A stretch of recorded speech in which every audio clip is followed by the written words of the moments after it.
TV, and this is the morning newspaper briefing. My name is Dabar Gifts.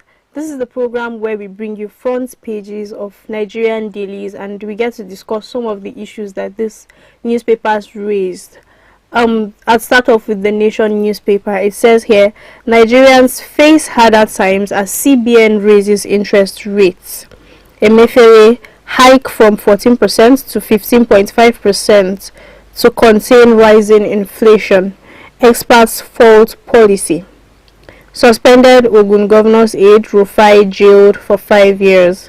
Atiku, I'll be stepping stone for Igbo president. Federal government borrows 1 trillion naira to fund subsidies, says DMO. All thefts, Tompolo's gunboats storm Niger Delta creeks. Lagos takes delivery of trains for Red Line rail system. The Daily Sun newspaper, it says here, more cracks in APC over campaign council. Key party leaders aggrieved. Maintain distance from PCC. PDP crisis, I won't abandon Wike. Autumn. Presidency, my victory will be stepping stone for Southeast Atiku. And there's a spread of Atiku's campaign picture on the Daily Sun newspaper. The Vanguard newspaper says mixed outlook for parties as campaigns begin today. APC postpones campaign kick-off indefinitely. PDP to inaugurate campaign council today. I'm stepping stone for Igbo presidency, Atiku tells Southeast leaders in Enugu. LP declares readiness for campaigns. Mom on campaign council. CBN raises interest rate to 15.5% to fight inflation. Insecurity, Governor Tambuwal begs Buhari to mobilize Sahel leaders. It's time Nigerians speak truth to power, Obi. 2023 presidential candidates backed by Afenifere in 2015-2016 failed, Keyamo. PDP crisis, I'll remain with Wike. Autumn. The Guardian newspaper, it says here, economy in rare credit squeeze as CBN continues with 20-year high interests. Court nullifies Ogun PDP governorship, Kebbi Central Senatorial District primaries. 2023 elections, how Nigerian politicians deceive electorates by Peter Obi. FD gets EndSARS report 2 years after, promises implementation. Court orders INEC to publish names of candidates in Edo governor's faction. Wike brings back legacy, 600 aircrafts abandoned in Germany. Stop inducing dividing Christians, northern elders advise APC, Tinubu. The Daily Trust newspaper says campaigns, Atiku, Tinubu, Kwankwaso, Obi, 14 others battle for 84 million votes. Reps fume over abandoned 797 billion naira Abuja to Kaduna to Kano Road project. No state authorized to buy automatic weapons. Presidency replies Akeredolu. Despite Buhari's assurances, 23 Kaduna train passengers spent 6 months in captivity. President should redeem pledge victims' families. How the remaining captives can be rescued. Ex-AIG. CBN raises interest rates to record 15.5% in 20 years. The Punch newspaper, it says here, 2023, Atiku, governors land in Abuja. Tinubu Obi delay campaigns. Please put personnel on alert. IG, INEC chair to address presidential candidates. Those are the newspaper headlines we have this morning. We'll go on a short break. When I return, I'll have my guest and we'll discuss some of these headlines with you. Please stay with us.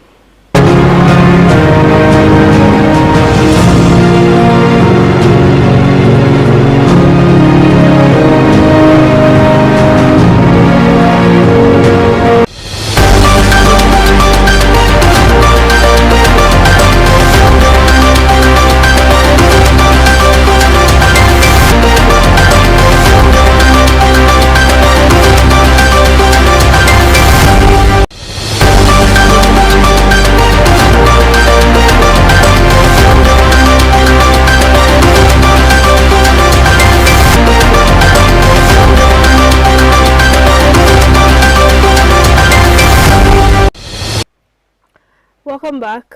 Good morning, Mr. Mustafa Abdul Malik. Welcome on the program. Good morning, Gift. Let's start off with the campaigns that have just kick-started today. We've already seen pictures of the PDP presidential candidates on about 2 of the newspapers, basically. So let's talk about that. The PDP intends to inaugurate their campaign committee today. This is amidst the PDP crisis and all whatnot. But I want us to focus on the aspects where the PDP presidential candidate said his presidency will be a stepping stone for the Southeast presidency. And then this has brought up a lot of reactions on social media, different places. What are your thoughts on this? Well, we are in a political era whereby every politician must come out with a particular thing to win the souls and the hearts of their expected supporters. Atiku made that statement yesterday at Enugu, where they had a Southeast region PDP stakeholders town hall meeting with him. Well, let me start this way, that the good thing is that he has been able to push himself towards the Southeast. Because before now, some of the Southeast governors were pro-Wike and they were against him. So that's from all indications, it means that he has been able to galvanize some of the governors to work for PDP instead of going the way of Wike. Well, the aspect of promising to be like a gateway to Southeast becoming the next president after him. Well, to me, I believe that is just a mere statement, because right now, in 2023, Southeast 2 have someone. They have a candidate who is more powerful now, unlike before, and they are more or less sure of victory in quotes. So I don't think that they will take him serious, although you don't expect everyone to line behind him, because some of them are already party member. They are already PDP members. So you don't expect them to come out openly to say, look, they are canvassing vote for the opposition. It will be an anti-party. So, well, the fact is that just like he said yesterday, that the Southeast region are aggrieved because of marginalization, and he will do everything possible to redress that particular aspect of marginalization. To me, it's more or less like a political statement. By the time he steps to office, the game can change. Then another aspect again, Governor Ifeanyi Okowa, although he's from Agbo and the Igbos, they share some similarities and the historical link. But when you want to look at it from the geographical aspect, Okowa is coming from a south-south region. But when it comes to who succeed Atiku, that is peradventure he become the president, that will become another serious problem. But just like we all know, politicians are very good they're good talkers. You don't expect sincerity from them. You don't expect complete truth from them.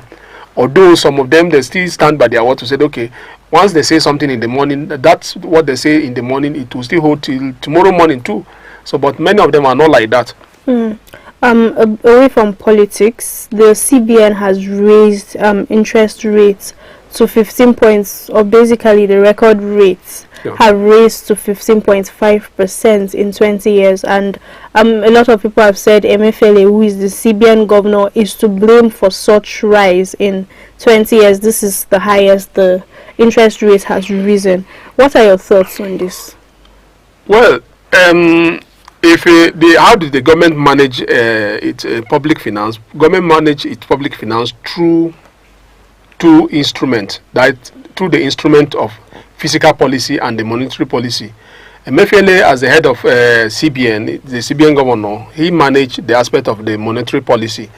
And one of the instruments of managing the macroeconomics is this lending rate, interest rate, moral suasion, and I think there are about 4 or 5 of them. So you can't use only one and leave the other.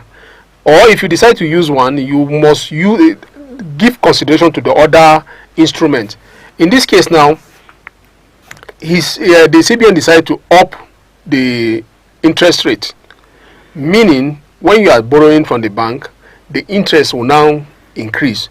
To him, he believed that we are not too conversant with what's obtainable within the economic framework to know how the CBN arrived at that decision to increase the lending rate.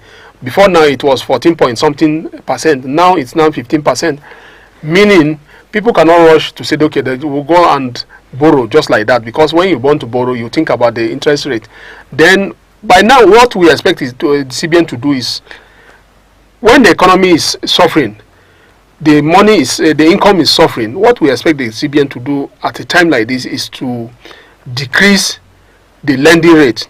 When you decrease that lending rate, you are not giving opportunity to the lending banks to give loan out to whoever have the capacity to pay back the loan. Whereby it's not left to the bank now to give consideration to that. But as we can see now, this particular decision will surely have ripple effect on the economy and on the income of every Nigerian. Remember that the economy right now is shrinking. Probably they do not believe that, look, if they do it this way, they could reduce the inflation. And the economy is not done through one-way traffic. It's not a one-way traffic thing. To him, they believe that, look, there is an inflation. Instead of more money in the society, let's pull back the liquidity from the circulation. That is what they believe in. But by the time you do that, you now discover that you are strangulating the economy. More people will come out to suffer. Instead of the government to now inject more money to say, okay, people should spend more money. You understand? When I empower you, you empower me, or also you empower Mr. E, Mr. Z, and we all have money. You now discover that we go to the market. That aspect of said, okay, no money, it will reduce. But another thing that we will have to give consideration to is the capacity of the production. When we don't produce and more money go into the market, you now discover that more money, more people will chase the goods, and once you chase the good, the demand will become high, and once the demand becomes high, you now discover that increase in price. You understand? So there are some other elements that the CBN need to put into consideration, but they did not. But probably they know much more better than us. But this is not the right decision. It will certainly create multiplying effect on the economy, and the suffering will increase. On to insecurity issues. 6 months after, families of the kidnapped victims of the Abuja-Kaduna train have come out to ask the president to redeem his pledges, because recall from their last protest at the Ministry of Transport, the government urged them that efforts are in place to get their family members back, and it's been 6 months and some of these people are still in captivity. What are your thoughts on this? It's really sad, because ordinarily the family are not supposed to come out to say that they cry out before the government will act. Understand? 6 months, it's a serious letdown, because how do you even feel to say, okay, you're a Nigerian, somebody within somewhere will now carry up arms and go after becoming lords? It means that non-state actors are becoming power to themselves. You understand? So this is uncalled for. The family, they should not even come out to cry before the government will act. You understand? Just this, I don't know whether it's true or not. Someone was deported from Canada because a Nigerian that relocated from Nigeria to Canada within a month.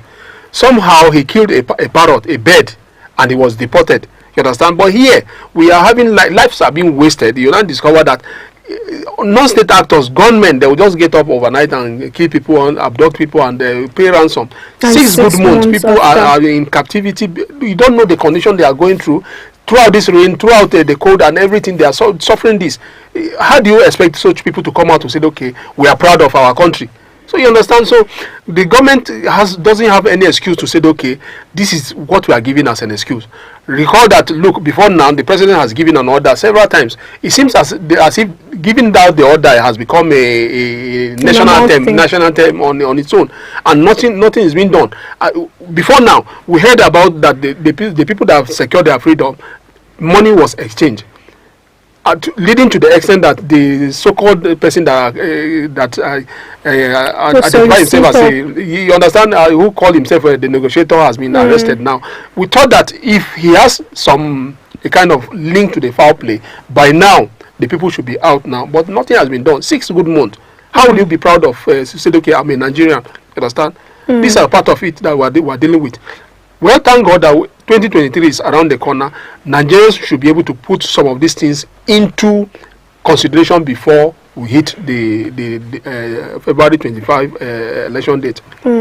Hopefully the government puts actions in place to rescue this kidnapped victims. We pray so, but beyond prayer, they must act. Exactly. I want to get your last words, especially as campaigns have kickstarted today.